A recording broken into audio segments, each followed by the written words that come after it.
नमस्कार, मैं राजेश पोलखोल बहुगुणा और आप देख रहे हैं पर्वतवाणी लाइव। आज प्रेस क्लब में गंगोत्री के विधायक सुरेश चौहान जी आए हुए हैं और इन्होंने बताया कि बल मक्खन की होली खेल लावक एक पर्वन मनोना। तो मैं तो भी थोड़ा अजीब से लगी। मैं रंगों की होली तो बहुत खेलन, होली छरोली बहुत खेलन, लेकिन मक्खन की होली ये कुछ नई बात है दिखेनी। सबसे पहले विधायक जी बहुत बहुत स्वागत है आपका। धन्यवाद धन्यवाद बहुगुणा जी। जी दयारा बुग्याल में और जितने भी हमारे इस समय सावन का महीना होता है और डांडों और कांटियों में तमाम हमारे जो पशुपालक होते हैं वो अपने पशुओं के साथ वहाँ पे रहते हैं।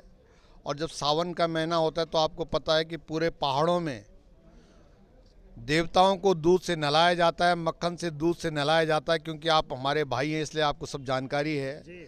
तो इस समय जो दयारा है वहाँ पे जब हमारे बुज़ुर्ग लोग रहते थे तो उस समय वो अपने देवी देवताओं को दूध और मक्खन से उसको जो है नहलाते थे। उसको धीरे धीरे जो हमारी दयारा समिति के तमाम जितने भी लोग हैं रैथल वाले, उन्होंने उसको नया रूप दिया। और वहाँ पर जब छानियों में डांडियों में जब जाते थे, बुग्यालों में बहुत रमणीक होता था।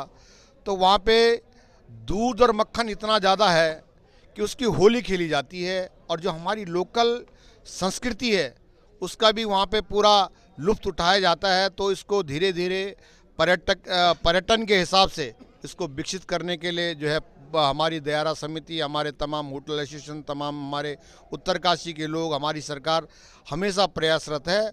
और हम चाहते हैं कि हमारा दयारा बुग्याल, हमारे पूरी गंगोत्री विधानसभा, पूरा उत्तराखंड पर्यटन का हब बने, ताकि स्थानीय लोगों की जो आजीविका है, आज हमारे तमाम जितने भी होम स्टे के जो जगह जगह, चाहे डूडीताल का क्षेत्र हो, चाहे रैथल का क्षेत्र हो, चाहे हरकीदून का क्षेत्र हो, तो ये विकसित हो रहे हैं। तो ये कहीं ना कहीं हमारे स्थानीय लोगों को रोज़गार देने का एक साधन बनेगा और पूरा उत्तराखंड इससे कहीं ना कहीं इसका लाभ मिलेगा। थोड़ा गढ़वाली में भी बात कर सको, क्योंकि बहुत लोग मैं तो बोल रहा हूँ बल दुकान उपाड़ हैं, गढ़वाली में बात कर दूँ ही नहीं है। और मेरे सौभाग्य है कि आज आप गढ़वाली विधायक मिल गए, विधायक भांति भांति कान, लेकिन सब अच्छा। चौहान जी, बुग्यालों की अगर हम बात करूँ तो पर्यटक जो बाहर बिटिन हो, दिल्ली बिटिन, उत्तर प्रदेश बिटिन, वो हमारा बुग्यालों तक नुकसान भी छन पहुँचाना, और वैसे हमारी जो अपनी हरियाली छा वो भी छा खत्म होनी। तो ये वास्ता आप क्या तैयारी छा करना? नहीं, वो आपकी बात बिल्कुल में सही मुझे सच लग रही है, लेकिन उसमें बिल्कुल अतिशयोक्ति भी है। दयारा जो बुग्याल है उसमें मुश्किल से 4-5 घंटे आदमी घूमता है और कहीं उससे प्रदूषण, उसके जो नीचे हमारी जो छानियाँ हैं 1 किलोमीटर नीचे पे, चाहे धिनाड़ा हो, चाहे चिलपाड़ा हो, चाहे गोई हो, तो 3-4-5-7 जो स्थान है वो बेस कैंप बने हुए हैं, वहाँ पे रहने की व्यवस्था है। तो बुग्याल बिल्कुल सुरक्षित हैं। इस समय जो है बुग्यालों में हमारे तमाम, आज से नहीं, पौराणिक ज़मानों से जो हमारे डांडे कांटे थे, वहाँ पे आप सबको पता है कि सावन के महीने में सारे पशु जो है भादों तक के लिए जो डांडों कांटों में चले जाते हैं। तो कहीं भी बुग्यालों को वहाँ पे वो नहीं हो रहा है, लेकिन कुछ पर्यावरणविद जो है उसको ज़्यादा उसको जो है रूप देते हैं कि ताकि मतलब जो है पहाड़ का विकास ठप हो। हम पर्यावरण के रखवाले हैं, हम पर्यावरण के रक्षक हैं। हमारे पूर्वजों ने इस पहाड़ को जो है सींचा है, इन जंगलों को सींचा है, लेकिन पर्यावरणविद जिस तरह से हमारे जो तमाम प्रकार के कानून जो गंगोत्री विधानसभा में थोप रहे हैं, होटल 5 स्टार होटलों में बैठकर जो कानून बनाते हैं, उनसे कहो कि धरातल की वास्तविकता क्या है। पहाड़ जो उत्तराखंड का जो आंदोलन चला था, पहाड़ की जवानी, पहाड़ का पानी और पहाड़ के ये पहाड़ कैसे हमारे काम आएंगे, हम उनका दोहन नहीं कर रहे हैं। हम चाह रहे हैं कि हमारे जो पहाड़ के जो पलायन कर रहे हैं उन लोगों को पलायन भी रुके और कैसे वहाँ पे उनको रोज़गार मिले।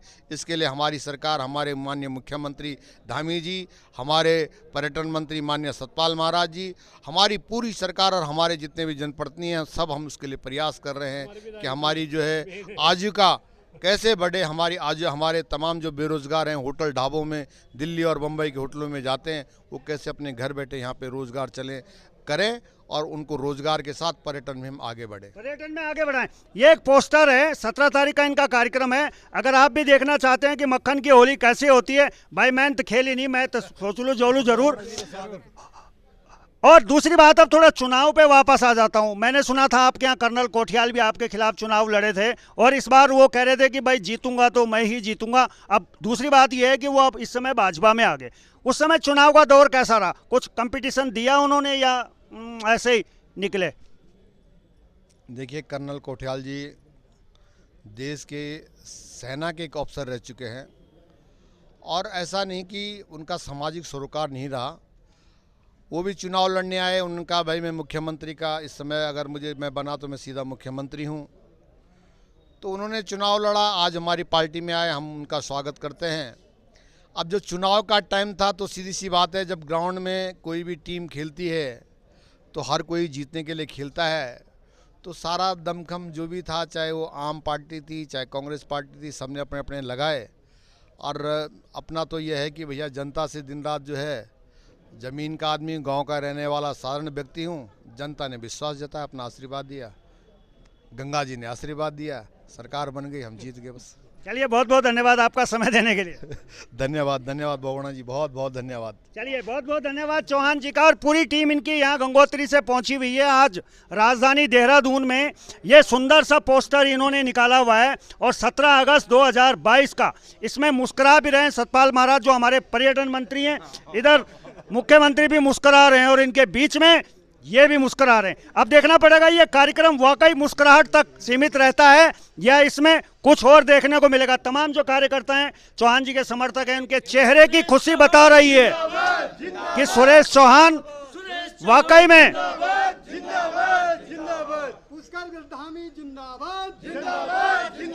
बस बस बस बस। तो चलिए, अभी के लिए बस इतना ही। देखते रहिए पर्वतवाणी लाइव। ये इन्होंने मुझे इनविटेशन कार्ड भी दिया, इनके लिए बहुत बहुत धन्यवाद। मुझे समय मिलेगा तो मैं जरूर आऊंगा। मक्खन मैंने खाया ही था, मैं खेला नहीं हूँ। चलिए, बहुत बहुत धन्यवाद।